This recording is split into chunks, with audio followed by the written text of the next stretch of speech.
Right behind me is the Aqueduct Horse Racing Track. It's one of the most interesting and unique places in all of New York City. And next year, it's going to close forever. Today, we're going to take you inside. This place is beautiful. You know, you got the crowd, you got the normal fans that come in and out. It's kind of an oasis in the middle of Queens. We won! Let's go! What makes it special to you? It keeps me from getting in bad company. You could bring your family with you, bet on races, and you could watch the beautiful animals run. Come on, Lori! What happens when this place closes? I cry a lot. In its heyday, it's the greatest racing place to be. It was here.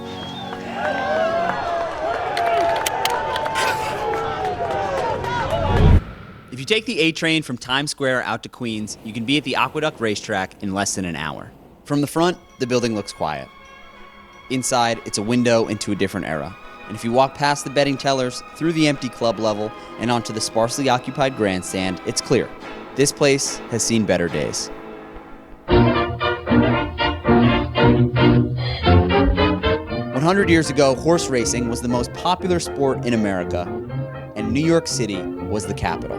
At one point, there were 7 different thoroughbred racing tracks within city limits. Now, Aqueduct is the only track left, and next year, it will close forever. After this place closes down, there will be no more horse racing in New York City. We visited Aqueduct for one last look during the 100th running of the Wood Memorial Stakes, the track's most important race of the year. For 100th anniversary, you would expect a massive celebration. Instead, we witnessed the curtain call of a faded institution. And what we saw just might change the way you see horse racing. I know it did for us. Can I ask about this? What's this? This is the program where you get the listing of the horses, trainers, and everything right here. This is like the guide. We call this the horse Bible. We're going to go downstairs now to the paddock to talk to a jockey to learn about what it's like to ride a thoroughbred racehorse. Trust me, it like cakes on and then it dries up and then it's in your teeth and you're crunching and you're like, oh, this is gross. My name is Katie Davis McCarthy and I'm a thoroughbred jockey here in New York. You literally just got off the track. Mm-hmm. How was it out there? It's awesome. You live and breathe it. It's very competitive, especially competing against men in this industry. And it's fun because it's not like we're fist fighting. We both have athletes underneath us. And so I got a horse too, so they have to watch out for me. How did you get into this? My father was a jockey in the 80s and 90s. He kept us really far away from the horse industry. He was kind of like, I don't want my kids in this. Not only is it dedication, desire, and you have to be all in this industry to make it, but it's a mind game as well. One day you could be here winning 3-4 a day or 1 a day, and then you can not win a race in a month or 2. Is there anything else that we should pay attention to? Really, you can really talk to anybody and they'll give you a beautiful story about the industry. It was great to meet you. You too. Likewise. And we'll see you soon. Okay, so they're walking the horses around right now. Before every race, they do this for people who want to gamble on the horses. Who are up here, they get to check them out, make sure they are confident in the bets that they've placed on the horse. So they're looking for things like, is the horse agitated? How does the coat look? Are they freaking out? Do they feel confident that they're going to run a good race?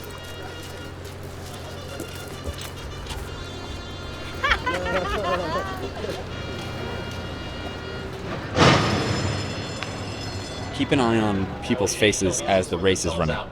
Gone and forgotten. It's going to be well settled in third. Broke on top and is now back to the third position. Antonio, you're going to stop the spread. Come on, one side.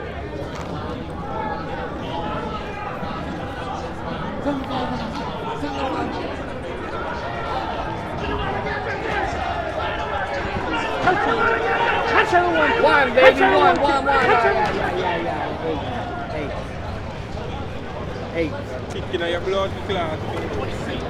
Yeah. 8 horse. And then just like that, it's over and people just start coming right back in. This guy, Randy, who we're about to talk to, his horse that he owns just won the race we just watched. Can you walk me through what just happened? What you just saw is the fastest horse in the race took the lead. When they came down the stretch, the front horse tired a little bit. He was able to get up alongside of him and then pull away to win the race. Listen, so I came here, I was 9 years old. You can't see it. I sat back there in the grandstand with my dad. My dad and I then came every Saturday. No, you nodded too quick. I said every, never missed a Saturday for 30 years. I wouldn't even get married on a Saturday. I said, no way we getting married. Saturday we go to the track. That's what you do. So I've been doing this my whole life. We got to watch this next race with David Duggan. One of the horses he trains was competing, and he brought us to the grandstand to have a better view. How do you pick the jockey? 90% of the time, you'll kind of throw out to an owner what they feel is compatible to the jockey. Sometimes you need an aggressive rider. Yeah. Sometimes you need a very quiet rider.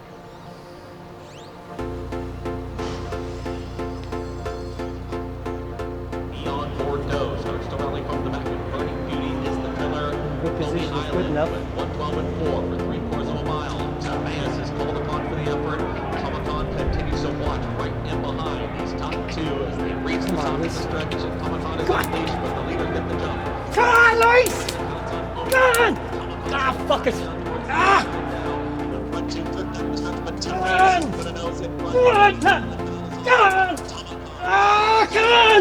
Beat the fuckers, come on! Motherfucker!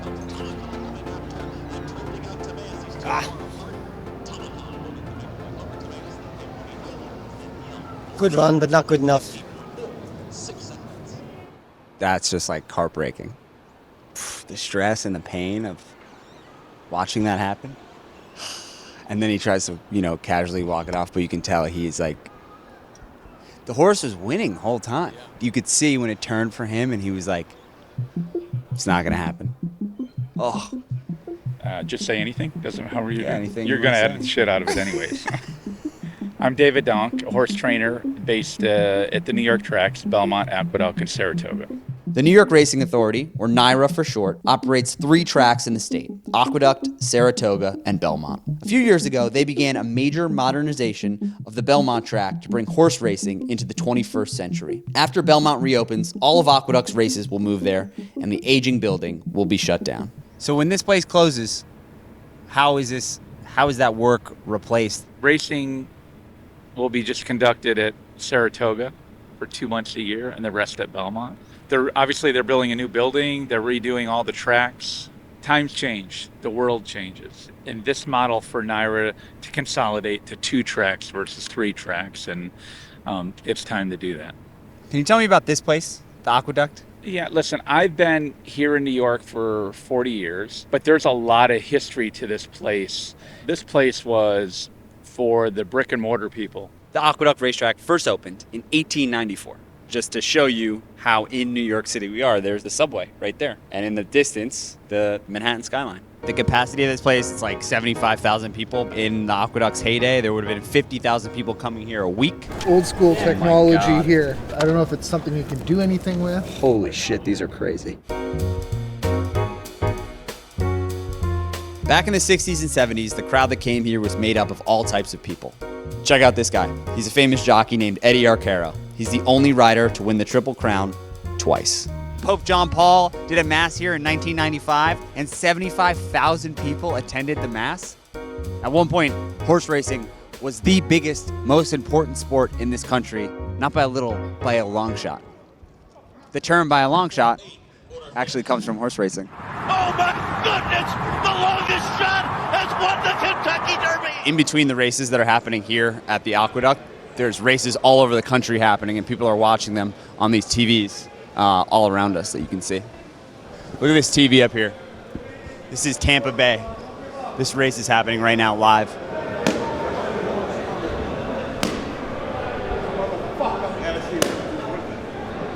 At the 5.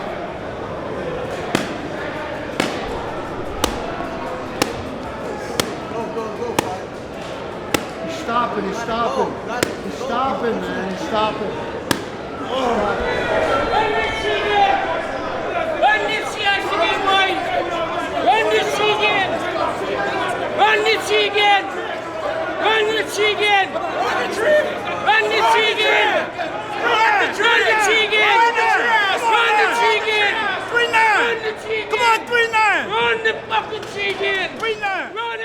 We're about to go talk to Jonathan Levy, who's a peace officer here at the racetrack, in charge of keeping the peace. When do you need to keep the peace? Like, does it get heated?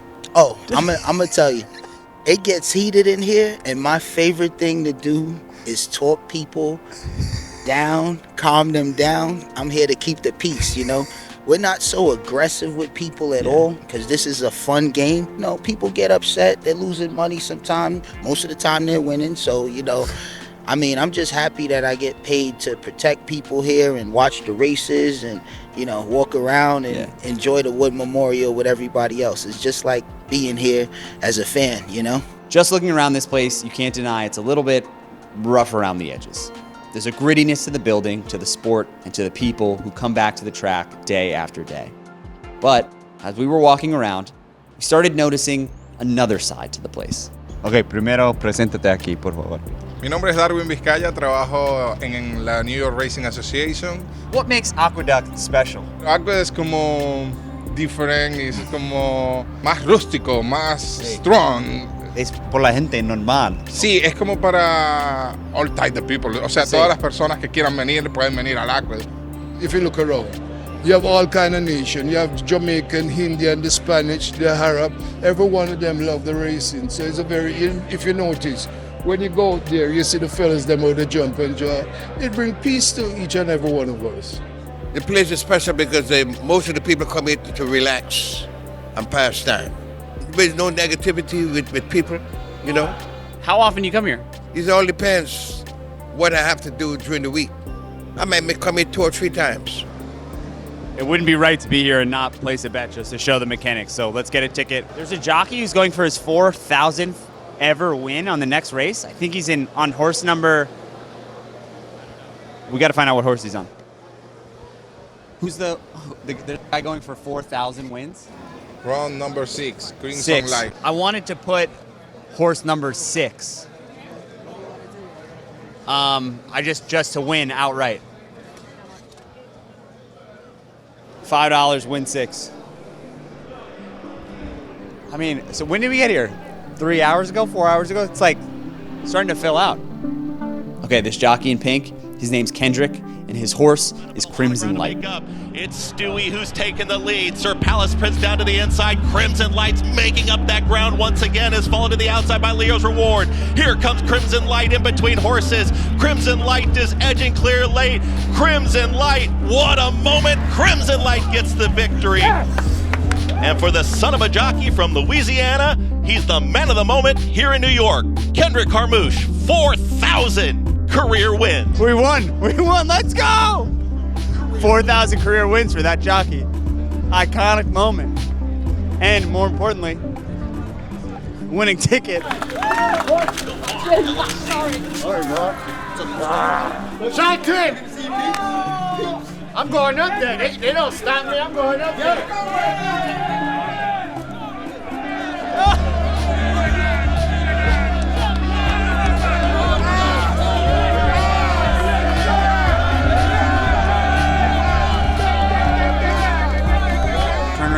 Tell people what it means, 4,000 wins. How rare is that? It's rare to see 4,000 wins these days. 4,000. We got there today. We adding on now. And hardworking jockeys like Kendrick, well deserved. I give my dad the trophy. My dad deserved it.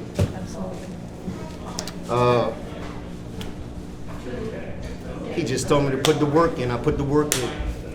Little guy from Louisiana, you know. I got nothing but heart, man. Ain't nothing ever gives up in me. Yeah, Louisiana proud of me. I love it. All right, so we just won that race, and I'm gonna cash this ticket. It was 8 to 5. We put $5. So what does that pay out?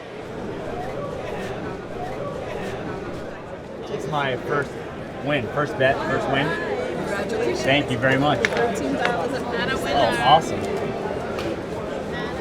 I have to roll this over. Is this the one I sold you? This is the one you sold me. Look at that. Thank you. You're welcome. What happens when this place closes? I cry a lot. It's always amazing to me how many people come up to me and go, first time I was ever at a track was Aqueduct. And somebody goes, you know, my dad used to bring me here after work. My uncle used to bring me out here on the weekends. My grandfather was a pony boy. My father was a hot walker assistant trainer. Grandfather, he used to watch horse racing. I remember coming with him as a little kid. It brings everybody together and you could watch the beautiful animals run. This place is amazing. There's a lot of history in here. Yeah, I started here in the early 90s. My father was taking pictures here since 1952. My father's uncle prior to that. Probably one of my first times at the racetrack was on Wood Memorial Day. Did you ever race here? Oh yeah, I rode my first race here. Won my first race here in 1985. First race I rode.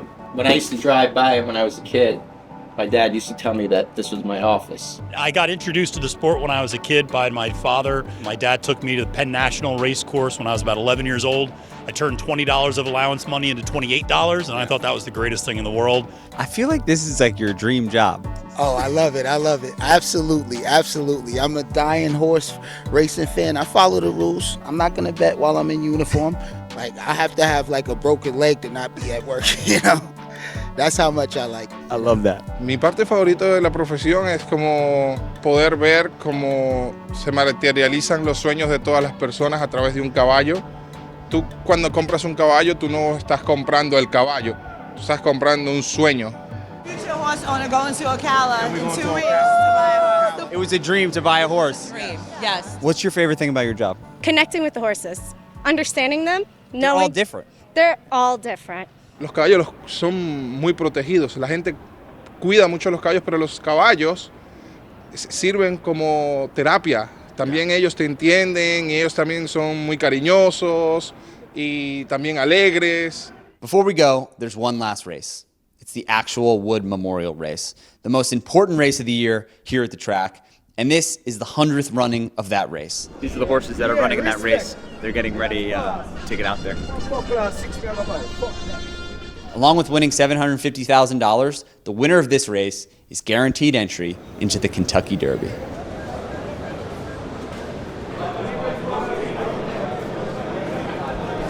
John Fitzgerald was a reporter who covered horse racing for the New York Morning Telegraph. Thank you very much. Thank you. In the 1920s, he started publishing New York's now famous nickname in print. After hearing African-American stablehands in New Orleans say that they were heading to the Big Apple to work races in New York, Fitzgerald wrote, "The Big Apple, the dream of every lad who ever threw a leg over to thoroughbred. There's only one Big Apple, that's New York."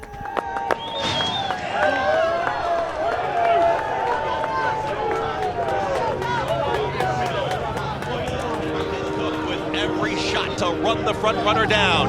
Here comes Grande, is trying to launch that rally. Passion rules and Carmouche looking for a way through.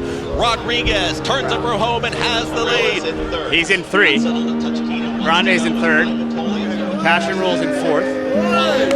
It's Rodriguez trying to open up, is doing just that. Grande's in 3rd. Grande needs to sprint.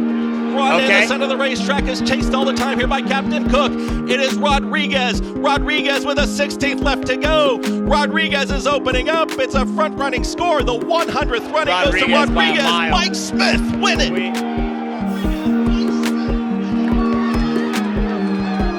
We got our asses kicked. Leaving here, a few things are clear.